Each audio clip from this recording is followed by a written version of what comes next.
আসসালামু আলাইকুম। আজকে আমি রান্না করব ট্যাংরা মাছ দিয়ে আলু দিয়ে। তো প্রথমে মাছগুলো ভালো করে ধুয়ে হলুদ মরিচ মাখিয়ে রেখে দিয়েছি। মাছটা তো মাখানো হয়ে গিয়েছে, তো আলুটাও ধুয়ে রেখে দিয়েছি সাইডে। এই তো চুলায় কড়াইটা দিয়েছি, কড়াইটা গরম হয়ে এলে তেল ঢেলে দেব। তেল ঢালা হয়ে গেলে একটু গরম হয়ে আসলে মাছগুলো ঢেলে দিলাম। মাছ অল্প অল্প করে দেওয়ার চেষ্টা করবেন, আমার একটু বেশি দেওয়া হয়ে গেছিলো, তাই উল্টার দিকেই অনেক কষ্ট হয়েছে, ভেঙেও যাওয়ার সম্ভাবনা থাকে অনেকটা, তাই অল্প অল্প করে দেওয়ার চেষ্টা করবেন।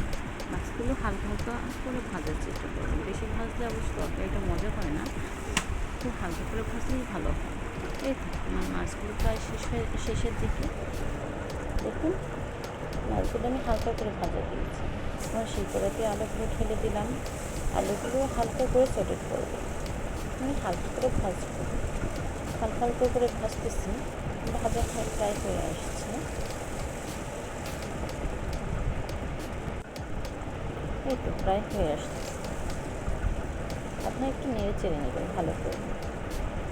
আমি আর বেশি বেশি ভাজবো না, কারণ এগুলো তো তরকারি রান্না। এই তো আমার আলুগুলো ভাজা হয়ে গিয়েছে, আলুগুলো উঠিয়ে নিচ্ছি। এখন আমি যেটা আমাদের রান্না করব সেটা চুলায় বসিয়ে দিলাম। এখন তেল ঢেলে দিলাম।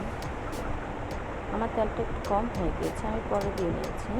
আপনারা একসাথেই বেশি করে দিয়ে নেবেন যতটুকু লাগে। এখন পেঁয়াজ কুচি সাথে কিছু কাঁচামরিচ কুচি দিয়ে দিচ্ছি। এখন অল্প দিয়েছি, পরে উপর দিয়ে দেবো কাঁচামরিচ। তো এখন আমি মিডিয়াম আছে এগুলো ভাজবো কতক্ষণ, বেশিক্ষণ ভাজতে হবে না, তরকারি পেঁয়াজ তো বেশি ভাজতে হয় না। একটু যখন পেঁয়াজগুলো একটু নরম হয়ে আসবে তখন এর মধ্যে আমরা মশলা দিয়ে দেবো। পেঁয়াজগুলো কিন্তু রেখে দিলে হবে না, পেঁয়াজগুলো হালকা হাতে ভাজতে হবে।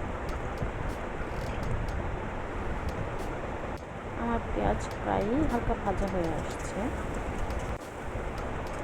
এখন এর মধ্যে 1.5 টেবিল স্পুন আদা রসুন যাবে একসাথে পেস্ট করা আমারটা।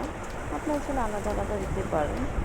রসুনের মাপটা একটু কম হলে আদার মাপটা একটু বেশি হবে, যেমন ইচ্ছা করলে আপনারা 1 টেবিল চামচ আদা চামচ রসুন বাটা দিতে পারেন। তো আদা বাটাটা দিয়ে কিছুক্ষণ একটু ভেজে নেব, তা না হলে একটু আদার গন্ধটা থেকে যায়। তো আদাটা একটু ভাজা হয়ে আসলে আমি হলুদ বাটা দিয়েছি 1 টেবিল চামচ, আর মরিচ বাটা দিয়েছি 2 টেবিল চামচ। আপনার চাইলে একটু কম বেশি করে নিতে পারেন, যারা ঝাল বেশি খায় তারা একটু বেশি দেবে, যারা কম খায় তারা কম দেবে। এতে একটু নেড়ে চেড়ে একটু পানি দিয়ে দেব। পানি দিয়ে একটু কতক্ষণ কষাবো বা কিছুক্ষণ কষিয়ে নিন ভালো করে। যখন উপরে দেখবেন তেল চলে আসবে তখন আপনারা পানি দিয়ে মাছ দিয়ে ঢেলে দিতে পারেন। ভালো করে না কষালে কিন্তু গন্ধটা থেকে যায় মশলার, তখন তরকারিটা খেতে ভালো লাগে না। আপনারা চেষ্টা করবেন একটু মশলাটাকে ভালো করে কষিয়ে নিতে, কষালে তরকারিটা ভালো হয়। আমি দেখুন ভালো করে কষিয়ে নিচ্ছি। এখন এর মধ্যে একটু পানি ঢেলে তারপর মাছগুলো ঢেলে দিয়ে দেবো। পানি দেওয়ার উদ্দেশ্য মশলাটা একটু ভালো করে সফট হয়, তখন মাছগুলো দিলে মাছগুলোর সাথে ভালোভাবে মিশে যাবে। আমি মাছগুলো দেওয়ার পরেও কিছুটা পানি দেবো। এই তো আমি মাছ আর আলু একসাথে রেখেছিলাম, তো একসাথেই ঢেলে দিলাম। আপনার চাইলে আগে পরেও দিতে পারেন, আলুটা আগে দিয়ে তারপর মাছ ঢেলে দিতে পারেন। উপরে সুন্দর করে সাজিয়ে দিলে ভালো লাগে দেখতে। আমি কিন্তু পানিও দিয়ে দিয়েছি, আরেকটু পানি দিতে পারেন, আমি পরে পানিটা আরেকটু বাড়িয়ে দিয়েছিলাম। এখন উপর দিয়ে লবণ দিয়ে দিব, আমি তো আগে লবণ দিইনি, আপনারা লবণ উপরে দিয়ে দেবেন বা আগে কষানোর সময় দিতে পারেন পরিমাণ মতো করে।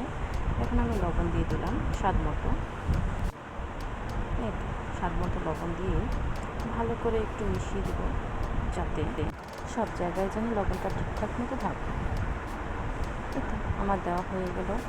এখন চুলাটা বাড়িয়ে বলক আসলে মাঝারি আছে কিছুক্ষণ 10 থেকে 15 মিনিট বলক আসলে তারপর টমেটো সুন্দর করে সাজিয়ে দেবেন, দেখতে ভালো লাগে।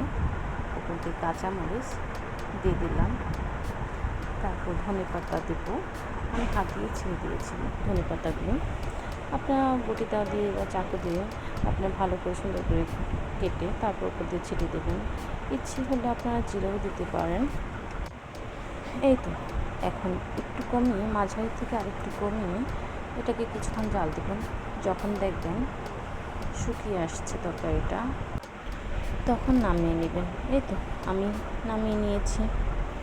চুলাটা বন্ধ হয়ে গেছে কিন্তু এখনও বলক আসছে, তাই আমি নিচে নামিয়ে আপনাদের জন্য দেখিয়ে দিলাম। আশা করি ভালো লাগবে, বা ট্রাই করুন। ধন্যবাদ।